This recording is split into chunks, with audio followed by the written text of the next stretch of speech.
This past Sunday, America's largest city stopped being the sophisticated, cultured, cosmopolitan capital of the world and instead turned into the Wild West.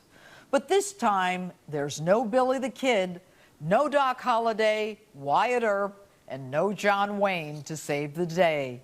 There's just a terrified family, a city on edge, and a fearful society. There was a time in our history when families would decisively settle wrongs among themselves. Frontier justice was meted out by one's kin.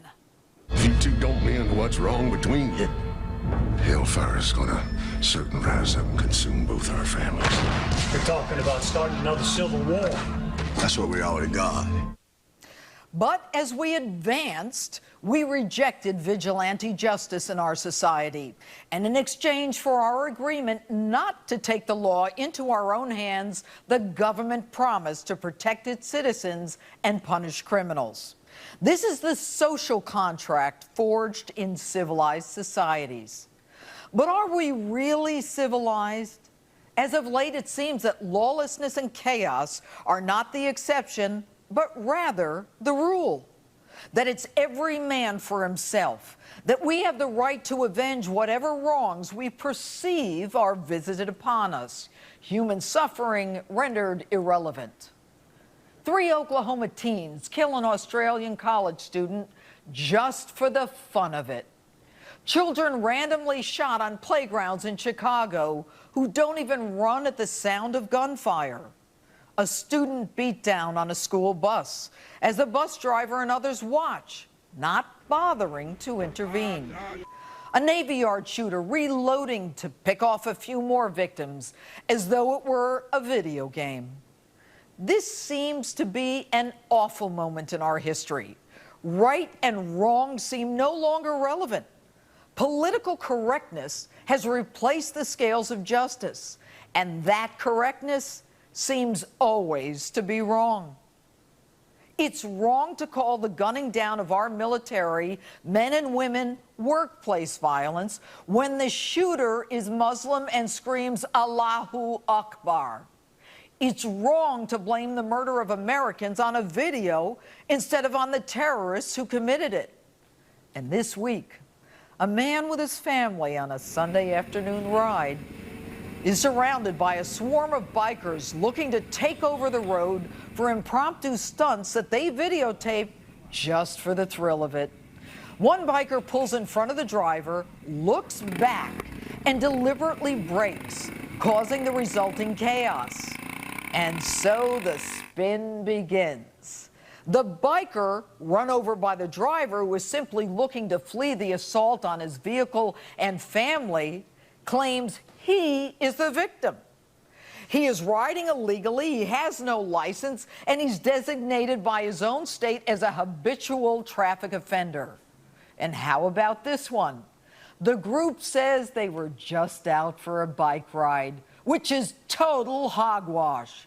Most had license plates that were bogus or not visible. They were looking to shut down a major highway and threatening anyone who had the audacity to not move for them. And then they chase him and beat him down in front of his terrified family. Still, they claim they're not at fault. Accountability seems no longer relevant. Excuses are the norm. Consequences rarely imposed. But should we even be surprised? In this country, people are rewarded for not working. Many feel entitled to government assistance even if they're home watching TV. IRS employees who target political opponents are given bonuses. Veterans Administration employees, years behind in their assessment of the claims of men and women in the military, are given bonuses. And are you angry that others are more successful than you? Why not start an Occupy Wall Street, take over a park, interfere with traffic, rape a few women, and cause the taxpayers millions in cleanup? In Washington, no exception. It's total chaos in this latest government shutdown.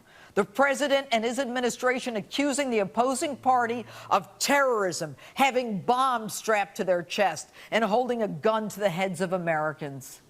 Accountability? The president himself has never answered whether he issued the order to protect Americans in Benghazi. And there seems to be no conscience anymore, no shame, a ruthless disregard for fellow human beings. And with the cloak of anonymity that the internet provides, people bully to the point where their targets commit suicide. It's as if there are no social restraints. That herd mentality excuses all antisocial and destructive behavior. The lack of civility, accountability, and responsibility always seems accompanied by the apologists, the excuses, and a sense of entitlement. And you can always rely on the ultimate apologist, the Diagnostic and Statistical Manual that explains away all antisocial behavior as a mental problem. It's time to stop deceiving ourselves. We are living in a time of lawlessness and chaos. We want to believe in the goodness of each other, but none of the social restraints are ever imposed, and therefore they are simply ignored. It's time to stop being politically correct and start being morally right before we lose every semblance of the civilized society that we fought so hard to create. Now, I'm a pretty tough New Yorker, and I'm worried. And if I'm worried, you need to be worried.